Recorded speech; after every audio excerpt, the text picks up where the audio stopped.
Welcome back to Just the Tip with Mike and Aisha. Thanks for joining us. Aisha, what are we going to talk about? So today we're going to talk about co-working and who is the more annoying coworker. We are both working from home today and filming this after business hours for any coworkers who are listening and feel like being a hater. We're going to be talking about Reddit and what doxing is. We also finally have wedding plans. And we also watched this vegan propaganda film on Netflix, and we are going to make another lifestyle change. I don't know if propaganda in itself is like a negative word, or if it can be called propaganda if it's factual. Who knows? Then we're going to go into marital finances, because what's more fun than getting married and splitting your money with someone else? So today, Aisha and I both worked from home, and You're sick. I'm sick. That's why I worked from home. So if he sounds like a mouth breather, it's because I am. Because he is. I work from home because I can. Well, also kind of to keep an eye on you to make sure you're okay. Right. That was the reason why you stayed home today? Well, I led with because I can. Okay.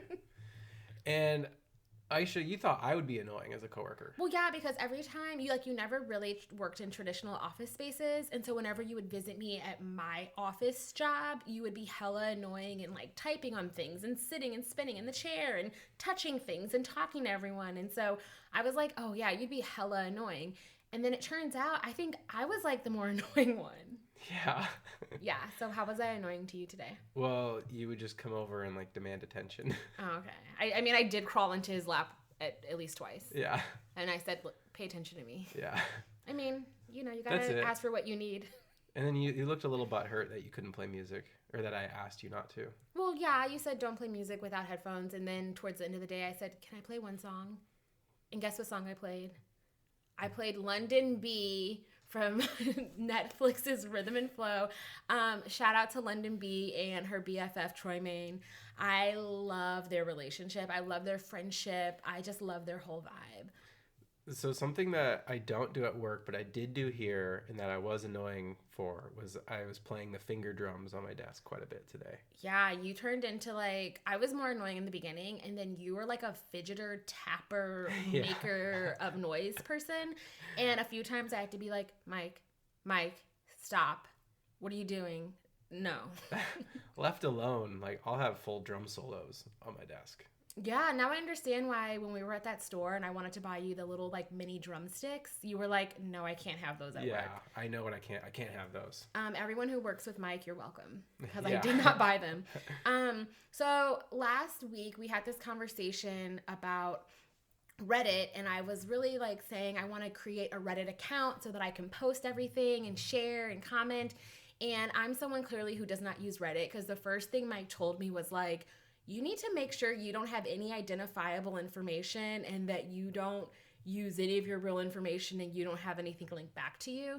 For some reason, I was thinking Reddit, you could treat it like Instagram. Mm-hmm. And you immediately told me no. No. So can you explain what doxing is? Well, don't have your personal information on Reddit, because you have a whole group of people on there who might be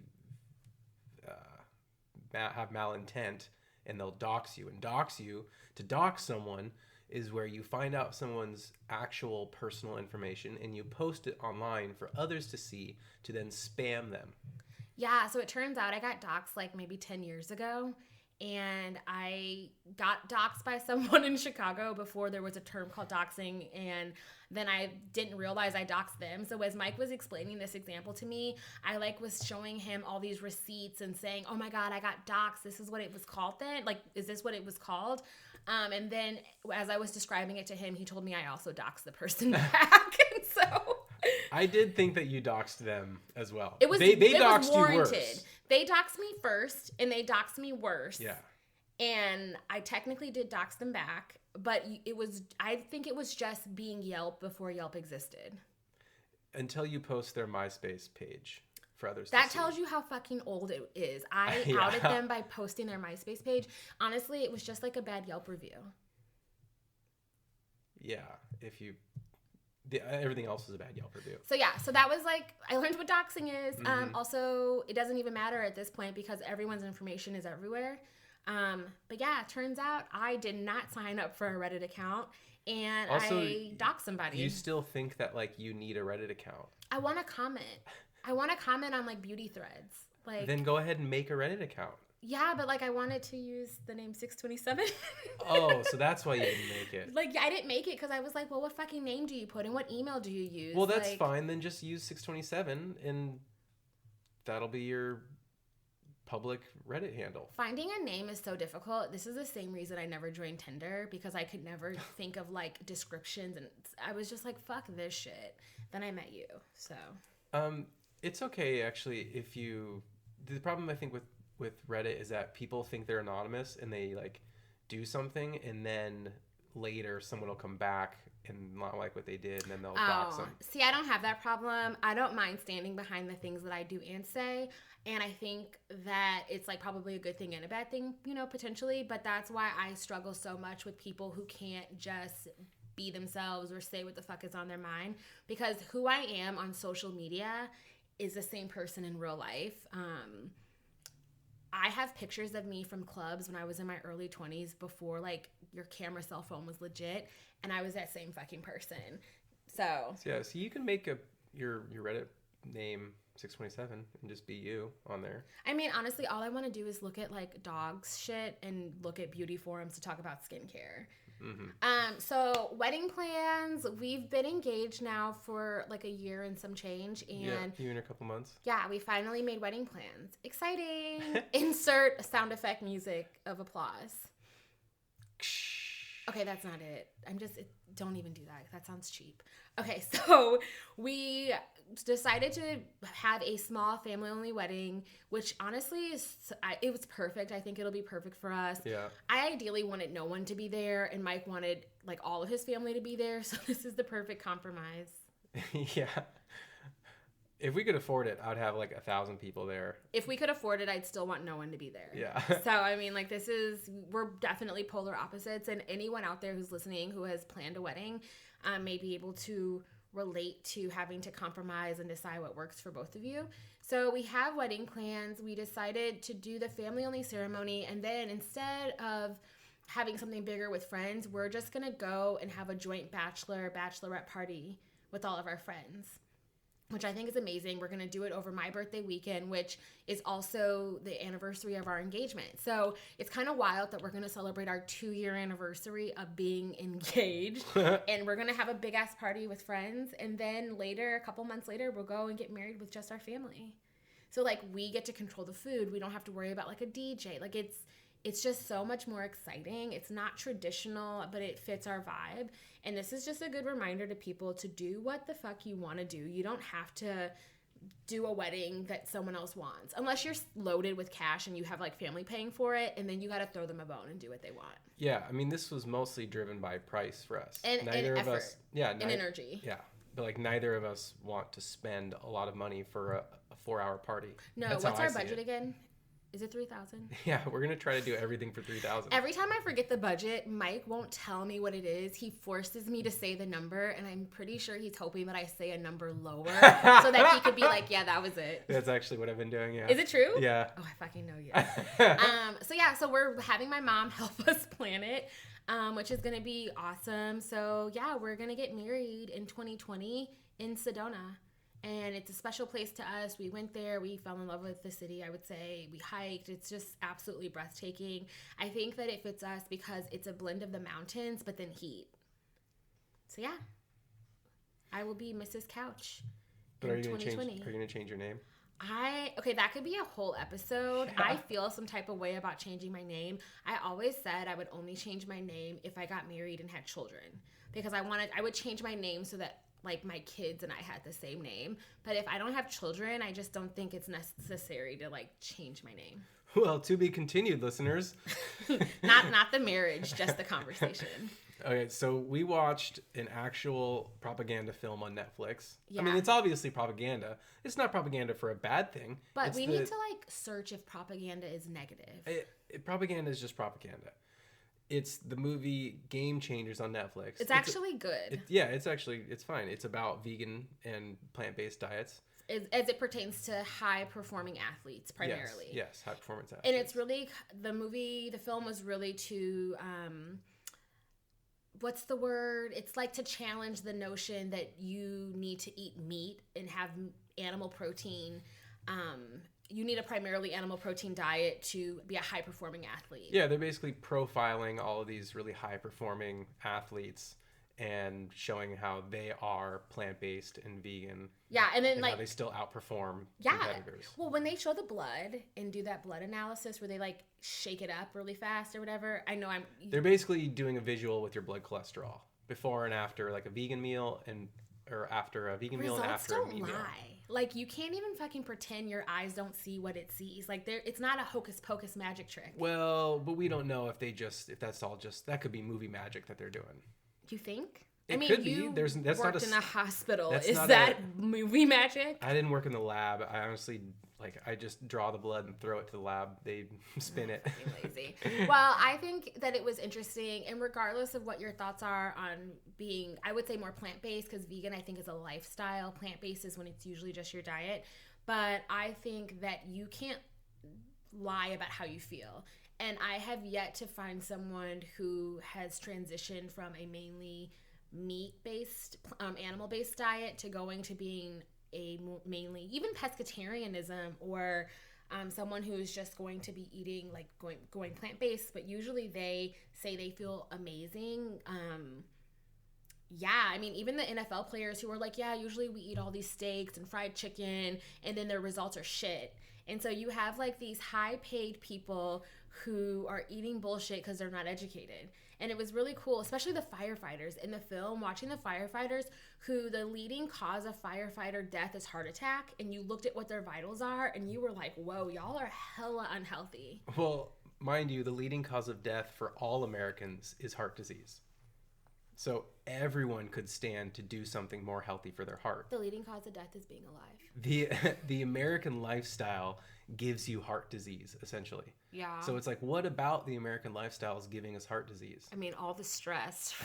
Yeah, there's lots of stress. There's lack of activity. Well, and then you look back in the history of misinformation.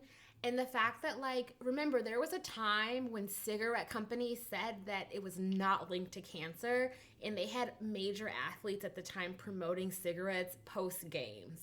It's just wild, and having a background working in advertising, it kind of is like, I feel conflicted and disgusted at times at the misinformation and the way it gets pumped out. And it's beautiful when it's used and you are empowering people with knowledge, but when you're just, manipulating people, it really sucks to see. It seems like most studies that are shown on these documentaries about veganism and plant-based diets show that eating plant-based reduces your risk of cardiovascular disease. Yeah, Mike is getting crazy eyes, just so you know, because we're leading into talking about our grocery shopping that we did yesterday, and 95% of what we bought was basically vegan. Yeah, we almost made it.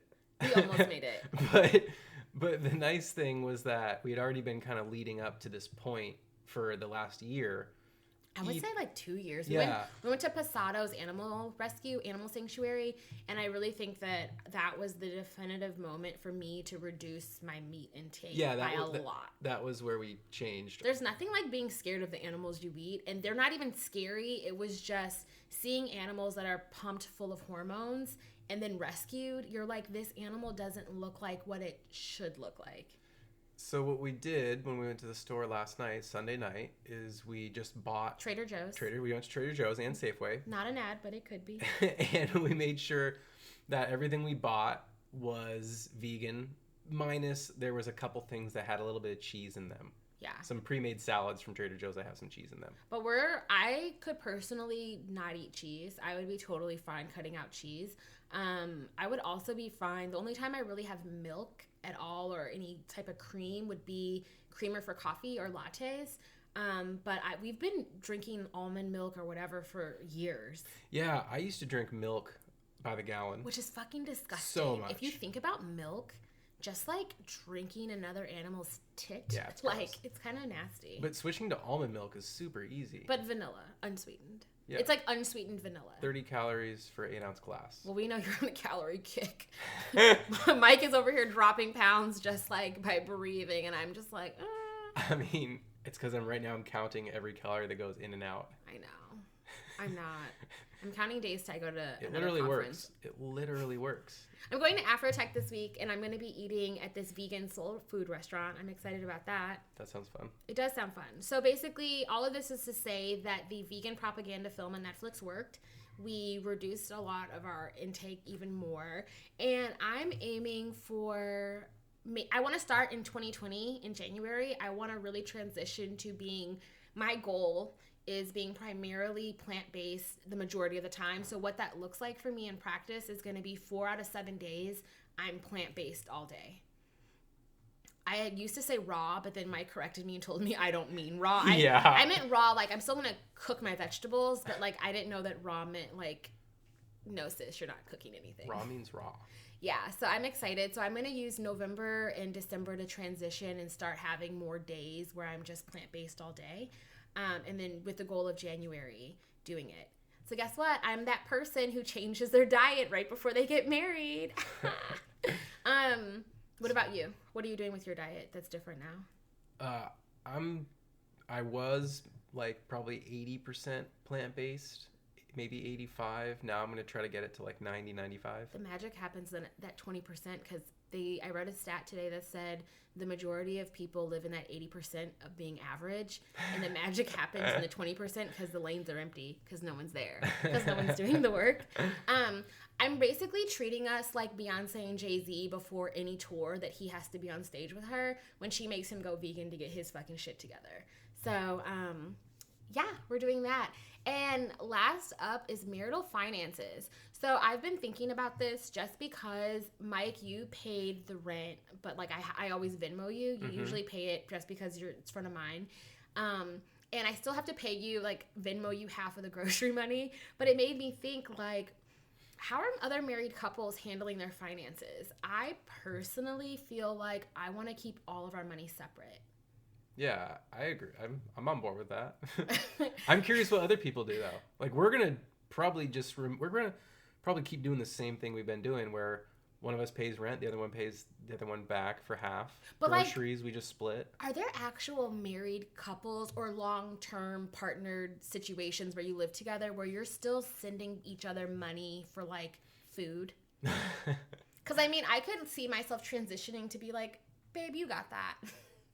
Well, we do a lot of that as well. That's more like eating out, though. Which is a large chunk of the food. That's true. You can tell who pays for it more. Because one of us is like, do we do it? But I mean, we're not entirely like rigid with this, but our bank accounts are separate. We're not the petty friend who pulls out a calculator and is down to the penny being like, you had that and I had this. Yeah. But we have separate bank accounts, and we're probably going to remain separate. I don't even want like a joint credit card. Yeah, I don't. Oh, not a credit card. I mean, I'm going to ignore the horror that I just heard in your voice. But like, I don't want to combine our stuff. Yeah. I would be interested in knowing what other people are doing and what works. Do we sound nuts? I want to keep all my shit separate. Also, I want to hear what people have done about like talking about finances. Well, we do know people who get married who don't talk about finances. Yeah, so like have you gotten married or have you been in a relationship where you were going to get married and have you not talked about all of your finances completely? No stone left unturned. I would say that since the leading cause of divorce is finances, that there's probably half of the people listening, if they are partnered, probably didn't talk about their finances. And we haven't even done that with each other yet. We have. I mean, like, we did a whole lot. You don't remember that fucking spreadsheet I made? We've done a lot. If I sat you down... Okay, sidebar. This is about to be therapy. You don't remember... Sidebar, so that everyone understands how intense I am right now. I have the black girl finger going, where I have, like, the pointer finger and the thumb, like, in his face. You don't remember when I made that whole ass spreadsheet and I sat you down, I sat you down and I pulled up every credit card I have and my plan for paying them off, and I showed you my progress, and I had told you I had never done this in a relationship before, where I had this amount of transparency and vulnerability with debt. I do remember that. I remember that as being focused on your debt, but I don't remember us talking about everything all together. No, but that was the main... But, like, we've had a conversation about finances and goals. Yes, and, like, yes. Okay, I'm talking can you about... just say that for the record? Yes. You did tell me all about your... Unprompted. Your we had lots of conversations that got you to that point. You didn't ask me to make a spreadsheet. You didn't ask me to put together a plan. We talked about finances, and I did it on my own. Okay, and you're doing fabulous. Okay, give me the shit sandwich because there's a butt coming. No. You're doing fabulous.